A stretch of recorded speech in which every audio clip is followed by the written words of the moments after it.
ಮೊದಲ ಪ್ರಶ್ನೆ, ಮಂಗಲಾಚರಣೆ ಎಂದರೇನು, ಅದನ್ನು ಯಾಕಾಗಿ ಮಾಡಬೇಕು ಅಂತ ಹೇಳಿ. ಯಾವುದೇ ಕಾರ್ಯವನ್ನು ಆರಂಭ ಮಾಡುವುದಕ್ಕಿಂತ ಮುಂಚೆ, ಯಾವುದೇ ಗ್ರಂಥವನ್ನು ರಚನೆ ಮಾಡಲಿಕ್ಕಿಂತ ಮುಂಚೆ ಆ ಗ್ರಂಥರಿಂದ ಪ್ರತಿಪಾದ್ಯನಾದ ಭಗವಂತನಿಗೆ ನಮಸ್ಕಾರವನ್ನು ಮಾಡಿ, ಗುರುಗಳಿಗೆ ನಮಸ್ಕಾರವನ್ನು ಮಾಡಿ ಗ್ರಂಥ ರಚನೆಯನ್ನು ಮಾಡಬೇಕು. ಆ ಕ್ರಿಯೆಗೆ ಮಂಗಳಾಚರಣೆ ಅಂತ ಹೇಳಿ ಕರೀತಾರೆ. ಮನೋವಾಕ್ಕಾಯಗಳಿಂದ ಮಂಗಲಾಚರಣವನ್ನು ಮಾಡಬೇಕು. ದೇಹದಿಂದ ನಮಸ್ಕಾರವನ್ನು ಮಾಡಬೇಕು, ಮಾತಿನಿಂದ ಸ್ತೋತ್ರವನ್ನು ಹೇಳಬೇಕು, ಮನಸ್ಸಿನಿಂದ ಆ ದೇವತಾ ಗುರುಗಳ ಗುಣಚಿಂತನೆಯನ್ನು ಮಾಡಬೇಕು. ಇದು ಶಿಷ್ಟಾಚಾರ ಪರಂಪರಾ ಪ್ರಾಪ್ತವಾದದ್ದು. ಯಾವುದೇ ಕರ್ಮವನ್ನು ಮಾಡಬೇಕಾದರೂ ಈ ರೀತಿಯಾಗಿಯೇ ಮಾಡಬೇಕು.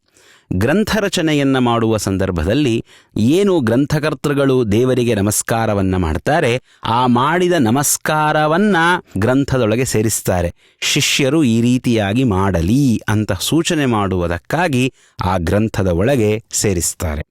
ನಾರಾಯಣಾಯ ಪರಿಪೂರ್ಣ ಗುಣಾರ್ಣವಾಯ ವಿಶ್ವೋದಯ ಸ್ಥಿತಿಲಯೊನ್ನಿ ಯತಿಪ್ರದಾಯ ಜ್ಞಾನಪ್ರದಾಯ ವಿಬುಧಾ ಸುರಸೌಖ್ಯ ದುಃಖ ಸತ್ಕಾರಣಾಯ ವಿತತಾಯ ನಮೋ ನಮಸ್ತೆ ಅಂತ ಹೇಳಿ ನಾರಾಯಣಾಯ ನಮಃ ಅಂತ ಶ್ರೀಮದ್ ಆಚಾರ್ಯರು ಭಗವಂತನಿಗೆ ನಮಸ್ಕಾರವನ್ನು ಮಾಡಿದರು. ತಾವೇನು ನಮಸ್ಕಾರವನ್ನು ಮಾಡಬೇಕಾದರೆ ಅನುಸಂಧಾನಾದಿಗಳನ್ನು ಮಾಡಿದರು. ಆ ಅನುಸಂಧಾನವನ್ನು ತಿಳಿಸಿ ಹೇಳುವ ಶಬ್ದಗಳಿಂದ ಕೂಡಿದ ಶ್ಲೋಕ ರಚನೆಯನ್ನು ಮಾಡಿ ಆಚಾರ್ಯರು ಅದನ್ನು ಗ್ರಂಥದ ಒಳಗೂ ಸೇರಿಸಿದರು. ಯಾಕೆ? ಶಿಷ್ಯರು ಈ ರೀತಿಯಾಗಿ ಮಾಡಲಿ ಅಂತ ಹೇಳಿ. ಇದನ್ನು ಮಂಗಲಾಚರಣೆ ಅಂತ ಕರೀತಾರೆ. ಯಾಕಾಗಿ ಮಂಗಲಾಚರಣೆ ಮಾಡ್ತಾರೆ? ಗ್ರಂಥ ನಿರ್ವಿಘ್ನವಾಗಿ ಪರಿಸಮಾಪ್ತವಾಗಲಿ, ವಿಘ್ನಗಳು ಬಾರದಿರಲಿ ಅನ್ನುವುದು ಮೊದಲನೆಯ ಉದ್ದೇಶ. ಎರಡನೆಯದು ಪ್ರಚಯ. ಯಾರಿಗಾಗಿ ಈ ಗ್ರಂಥದ ರಚನೆಯನ್ನು ಮಾಡ್ತಾ ಇದ್ದೇವೆಯೋ ಅವರಿಗೆ ಈ ಗ್ರಂಥ ಮುಟ್ಟಲಿ. ಮೂರನೆಯದು, ಯಾಕಾಗಿ ಈ ಗ್ರಂಥದ ರಚನೆ ಮಾಡ್ತಾ ಇದ್ದೇವೆಯೋ ಆ ಉದ್ದೇಶ ಸಿದ್ಧವಾಗಲಿ ಅಂತ ಹೇಳಿ. ಹೀಗೆ ಕಾರಣಗಳು. ಇಲ್ಲಿ ಈಗ ಪ್ರಶ್ನೆ, ಸಾಮಾನ್ಯ ಗ್ರಂಥಕಾರರಿಗೆ ವಿಘ್ನಗಳ ಭಯವಿದೆ, ಅದಕ್ಕಾಗಿ ಅವರು ಮಂಗಲಾಚರಣವನ್ನು ಮಾಡಬೇಕು. ಭಗವಂತನಿಗೆ ವಿಘ್ನಗಳ ಭಯವೇ ಇಲ್ಲ, ಅವನ್ಯಾಕೆ ಮಂಗಲಾಚರಣವನ್ನು ಮಾಡ್ತಾನೆ ಅಂತಂದರೆ, ಟೀಕಾಕೃತ್ಪಾದರು ನ್ಯಾಯಸುಧಾದಿ ಗ್ರಂಥಗಳಲ್ಲಿ ಉತ್ತರವನ್ನು ನೀಡಿದ್ದಾರೆ. ಪರಮಾತ್ಮ ನಿರ್ವಿಘ್ನ ನಿಜ, ಅವನಿಗೆ ಯಾವ ವಿಘ್ನವೂ ಇಲ್ಲ, ಅವನಿಗೆ ತೊಂದರೆ ಮಾಡುವವರು ಯಾರೂ ಇಲ್ಲ. ಆದರೆ ಹೀಗೆ ಮಾಡಬೇಕು ಅಂತ ಹೇಳಿ ಸಮಸ್ತ ಸಜ್ಜನ ಪ್ರಪಂಚಕ್ಕೆ ಆ ಶಿಷ್ಟೋತ್ತಮರಾದಂತಹ ವೇದವ್ಯಾಸ ದೇವರು ತೋರಿಸಿಕೊಡ್ತಾ ಇದ್ದಾರೆ. ಮಂಗಲಾಚರಣವನ್ನು ಮಾಡಬೇಕೋ ಮಾಡಬಾರದು ಅಂತ ಯಾರೋ ವಿವಾದವನ್ನು ತೆಗೆದರು ಅಂತ ಇಟ್ಕೊಳ್ಳಿ. ಅಥವಾ ಪ್ರತಿ ಬಾರಿ ಯಾಕೆ ಮಂಗಲಾಚರಣೆ ಮಾಡೋದು, ವಿಷಯ ಹೇಳಬಾರ್ದೇನು, ಯಾಕೆ ನೀವು ಮಂಗಲಾಚರಣವನ್ನು ಮಾಡ್ತಾ ಕೂಡ್ತೀರಿ ಇತ್ಯಾದಿಯಾಗಿ ಸಜ್ಜನರಿಗೆ ಏನು ಪ್ರಶ್ನೆ ಬರ್ತದೆ ಆ ಪ್ರಶ್ನೆಗೆ ಉತ್ತರ ಕೊಡಬೇಕು. ವಿಘ್ನವೇ ಇಲ್ಲದಂತಹ ಭಗವಂತ ಮಂಗಲಾಚರಣವನ್ನು ಮಾಡಿ ತೋರಿಸಿದ್ದಾನೆ. ಭಾಗವತದಲ್ಲಿ ವೇದವ್ಯಾಸ ದೇವರು ಜನ್ಮಾದ್ಯಸ್ಯತಃ ಅಂತ ಹೇಳಿ ಮಂಗಲಾಚರಣವನ್ನು ಮಾಡಿದ್ದಾರೆ. ಮಹಾಭಾರತದಲ್ಲಿ ನಾರಾಯಣಂ ಸುರಗುರುಂ ಅಂತ ಹೇಳಿ ಮಂಗಲಾಚರಣವನ್ನು ಮಾಡಿದ್ದಾರೆ.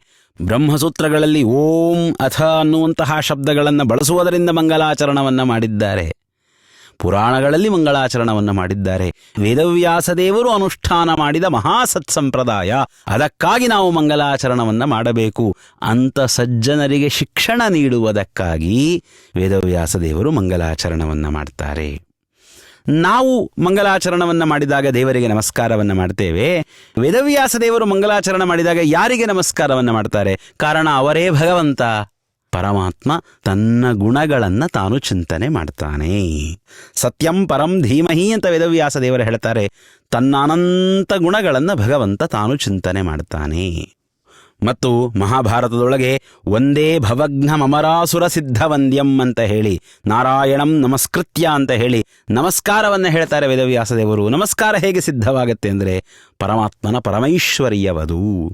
ತಾನೇ ತನಗೆ ಪೂಜ್ಯನಾಗ್ತಾನೆ, ತಾನೇ ತನಗೆ ಪೂಜಕನಾಗ್ತಾನೆ. ನಾರಾಯಣ ರೂಪದಿಂದ ಅರ್ಥಾತ್ ಗ್ರಂಥ ಪ್ರತಿಪದ್ಯ ರೂಪದಿಂದ ಭಗವಂತ ಪೂಜ್ಯನಾದ, ವೇದವ್ಯಾಸ ರೂಪದಿಂದ ಪೂಜಕರಾದರು. ತನ್ನ ಪರಮೈಶ್ವರ್ಯವನ್ನು ತಾನು ಪ್ರಕಟ ಮಾಡ್ತಾ ಪರಮಾತ್ಮ ಕ್ರೀಡನ ಮಾಡ್ತಾನೆ. ಮತ್ತು ದೊಡ್ಡವರು ಮಾಡಿದ ಮಂಗಲಾಚರಣವೇನಿದೆಯಲ್ಲ ಅದನ್ನು ನಾವು ಹೇಳುವುದರಿಂದ ಮಹತ್ತರವಾದ ಫಲವನ್ನು ಪಡಿತೇವೆ.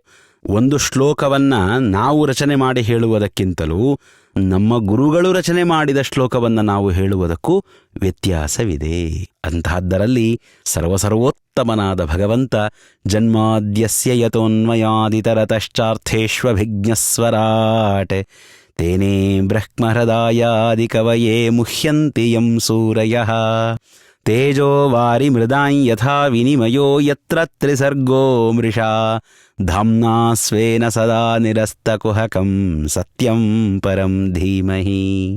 ನಾರಾಯಣಂ ಸುರಗುರುಂಜಗದೇಕನಾಥಂ ಭಕ್ತಪ್ರಿಯಂ ಸಕಲಲೋಕನಮಸ್ಕೃತಂಚ ತ್ರೈಗುಣ್ಯವರ್ಜಿತಮಜಂ ವಿಭುಮಾದ್ಯಮೀಶಂ ವಂದೇ ಭವಘ್ನಮರಾಸುರಸಿದ್ಧವಂದ್ಯಂ. ಭಗವಂತನ ಅನಂತ ಗುಣಮಾಹಾತ್ಮ್ಯ ಚಿಂತನ ರೂಪವಾದಂತಹ ಮಂಗಳಾಚರಣವನ್ನು ವೇದವ್ಯಾಸದೇವರು ಮಾಡಿದ್ದಾರೆ. ಅದನ್ನು ನಾವು ಹೇಳುವುದರಿಂದ ಅಪಾರ ಶ್ರೇಯಸ್ಸು ಒದಗಿ ಬರ್ತದೆ, ಅಪಾರ ಶ್ರೇಯಸ್ಸು. ಇದನ್ನು ಅಧ್ಯಯನ ಮಾಡುವ ಜನರಿಗೆ ಶ್ರೇಯಸ್ಸುಂಟಾಗಲಿ, ಅವರ ಪಾಪಗಳು ಪರಿಹಾರವಾಗಲಿ, ಅವರ ಭಕ್ತಿ ಅಭಿವ್ಯಕ್ತವಾಗಲಿ ಇತ್ಯಾದಿ ಉದ್ದೇಶಗಳಿಂದ ವೇದವ್ಯಾಸದೇವರು ಮಂಗಳಾಚರಣವನ್ನು ಮಾಡ್ತಾರೆ.